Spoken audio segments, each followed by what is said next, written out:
The air in Ashworth House was thick with the scent of aged leather and stale grief. It was a library designed for silence, not for secrets. But secrets, Inspector Alistair Reed knew, were often the most persistent guests. Reed was a man whose patience was forged in the monotony of unsolved cases. He wasn't looking for blood. The late Lord Harrington had died quietly, officially of natural causes.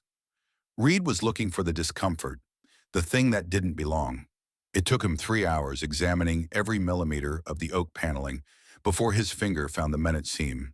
The false door, perfectly disguised among first editions, swung open with the faintest whisper of dry wood. Inside the hollow, a small worn box yielded to a simple copper key. And on the green leather desk lay the contents, a triptych of faded family photographs, Harrington, his wife, and a child long since gone. A thin, leather-bound journal, open to a page detailing only dates and astronomical charts. But it was the final object that pulled the air from the room, a pair of ornate, wickedly sharp ivory shears.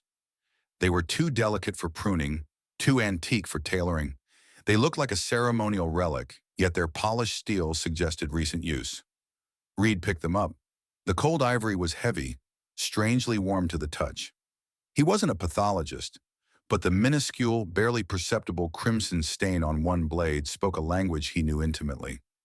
Lord Harrington's death might have been natural, but the secrecy was not. Why hide instruments designed to cut beside the ghosts of a family that had fractured decades ago?